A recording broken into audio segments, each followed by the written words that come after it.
কিন্তু মানুষের ক্ষোভটা কোন পর্যায়ে গেলে একটা রাষ্ট্রপ্রধান দেশ থেকে এমন ভাবে পালিয়ে যাওয়ার পরে তার বাড়ি ঘরেতে মানুষ যেভাবে উল্লাস করেছে, যেভাবে মানুষ করেছে। কাজে আমরা বলতে চাই আমাদের জাতীয়তাবাদী শক্তির যারা আছেন ধারকবান, আপনাদের ইমানটা একটু শক্ত করতে হবে। আমাদের অনেক ইমান দুর্বল আছে, একটু শক্ত করতে হবে। এই 16-17 বছরে এই দেশটাকে তারা ঝাঁঝরা করে দিয়েছে। অর্থনৈতিক দিক থেকে, রাজনৈতিক সকল দিক থেকে তারা একেবারে এই দেশটাকে পঙ্গু করেছে। এখন এই দেশটাকে পুনর্গঠন করার জন্য আমাদের রাজনৈতিক ব্যক্তিবর্গের যেমন এখানে প্রয়োজন আছে, সেই সাথে সাথে সাংবাদিক বন্ধুদেরও এখানে লেখনীর ক্ষুরুদার শক্তি দিয়ে এই সহযোগিতা আমাদেরকে করতে হবে। আগামী দিন আমাদের এই দেশ আমাদের মতো করে গড়ে তোলার জন্য আমাদেরকে আমাদের চেষ্টা অব্যাহত রাখতে হবে। আল কোরআনে আল্লাহ বলেছেন, মাকারু মাকারুল্লাহ আল্লাহু খায়রুল মাকিরিন। তারা ষড়যন্ত্র করছে আর আল্লাহ ষড়যন্ত্রের মোকাবেলায় পরিকল্পনা করছেন, আর আল্লাহ তাআলা সর্বোত্তম ষড়যন্ত্র মোকাবেলাকারী। এই যে কোরআনের আয়াতটা আমরা আগে পড়তাম, তাফসিরে ব্যাখ্যা পড়তাম, কিন্তু বুঝতে কষ্ট হতো, কিন্তু এবার একবার আমরা প্র্যাকটিক্যাল ব্যাখ্যা পেয়ে গেলাম। আল্লাহ ষড়যন্ত্রের মোকাবেলা কিভাবে করেন, ষড়যন্ত্রকারীদের কিভাবে ধ্বংস করেন, একবারে আমরা হাসিনার পতনটাই দেখলাম। আল্লাহ তো লাঞ্ছিত করেছেন। আমরা তো একটু দুঃখিত, সকল আন্দোলনের সামনে ছিলাম, কিন্তু এবার আমি আমার সেক্রেটারি মালিক ভাই দুইজনই 16 তারিখে আমরা কোর্ট থেকে গ্রেপ্তার হয়েছিলাম, জেলে ছিলাম। হেনা ভাইও জেলে ছিল।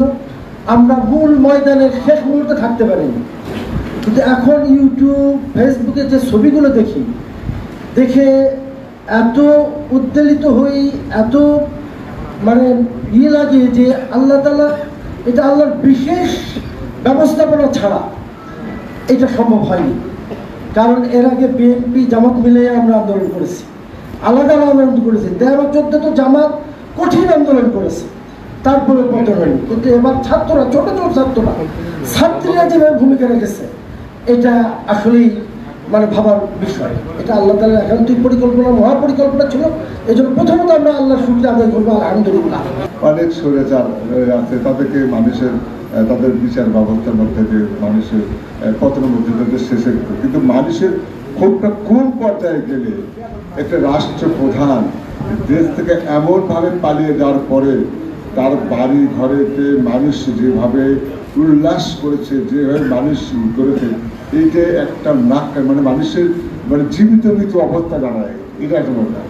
তারপরও একটা দেখা যাচ্ছে এই তার সাহস নেই, যদি সে মনে করতো যে আমি ভালো কাজ করেছি, আমি মোকাবেলা করবো আইনের বিরুদ্ধে, তাহলে দেশ থেকে যদি পাওয়া আইনের কথা শপথ হয়ে যেত, আমি মোকাবেলা করবো।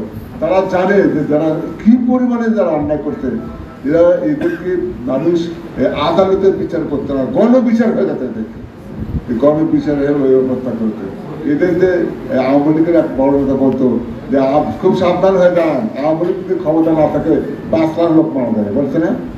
তাহলে এখন 5 থেকে 10 লাখ লোক মারা যাবে। তাহলে চিন্তা করে দেখেন, এই চিন্তা তো আমরা করি নাই, আওয়ামী লীগের শীর্ষ নেতারা করছে। ওরা ক্ষমতায় না থাকলে 5 থেকে 10 লাখ লোক মারা যাবে, এই চিন্তা ওরাই করে রাখছে। কেন করে রাখছে? উনারা জানেন যে ওনারা কি করেছে মানুষের সাথে আচরণ, যে ক্ষমতা না থাকলে মানুষ মারা যাবে। কিন্তু আসলে মানুষ এই যে তাদের চিন্তা, এই চিন্তাটাই আজকে তাদের করতে।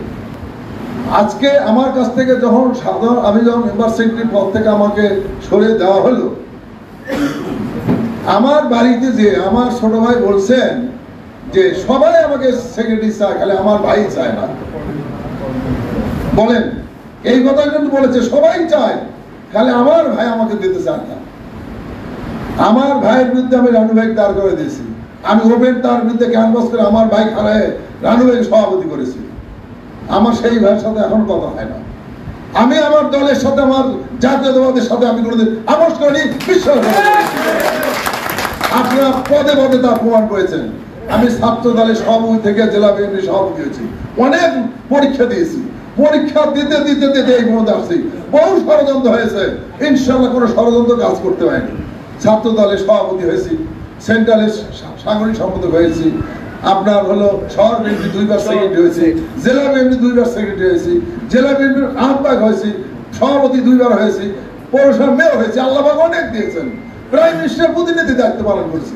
এটা তো আল্লাহর রহমত ছাড়া এটা সম্ভব না। কাজে আমার পরীক্ষা দিতে দিতে আমি চলে আসছি এই পর্যন্ত। অনেক বাধা, অনেক ষড়যন্ত্র, এটা চলছে, চলবে। আমি ওটা ভয়ে পাই না, কিচ্ছু আমি মনে করি না। আমি এই বলতে চাই যে এই প্রেস ক্লাবের যে প্রথম যে ফান্ড, সেটি কিন্তু রানু ভাই নেতৃত্বে আমরা প্রথমে একটু ফান্ড করি এবং বিএনপি নেতৃবৃন্দ সেদিন সে ফান্ডে ব্যাপক টাকা দিয়েছেন। আমাদের এমপিরা, আমাদের ব্যবসায়ীরা, তারা একটু টাকা দিয়েছে।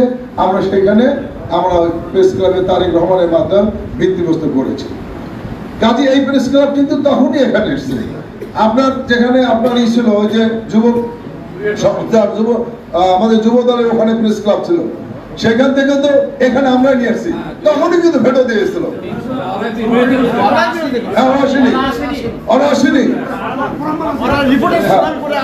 কাজে এই প্রেস ক্লাব নিয়ে অনেক ষড়যন্ত্র হয়েছে। কাজে আমরা বলতে চাই আমাদের জাতীয়তাবাদী শক্তির যারা আছেন ধারক ভাব, আপনাদের ইমানটা একটু শক্ত করতে হবে। আমাদের অনেক ইমান দুর্বল আছে, একটু শক্ত করতে হবে। আমাদের লড়াই করেই তো বাঁচতে হবে, কারণ জাতীয়তাবাদী শক্তিকে সবসময় লড়াই করতে হয় এবং এখনো কিন্তু ষড়যন্ত্র চলছে। আমরা কি ক্ষমতায় আসছি? আমরা কিন্তু ক্ষমতায় আসিনি। সামনে একটি নির্বাচন হবে, সেই নির্বাচনের মধ্যে জনগণ যাকে নির্বাচিত করবে তারাই ক্ষমতায় আসবে। কাজে আমরা কিন্তু এখনো অনেক মনে করি আমরা আমাদের ক্ষমতায় এসে গেছি, আমাদের ভাব ভঙ্গি চেঞ্জ হয়ে গেছে দলে গেলে। কিন্তু ভাই সাবধান, ষড়যন্ত্র হয়েছে, চলছে। এতে গতকালকেও কিন্তু একটা ষড়যন্ত্র হয়েছে। কাজে আমাদের চোখ কান খোলা রাখে কাজ করতে হবে। এবং আজকে যত মিডিয়া, তার 90% আওয়ামী লীগের মিডিয়া, 90% আওয়ামী লীগের মিডিয়া।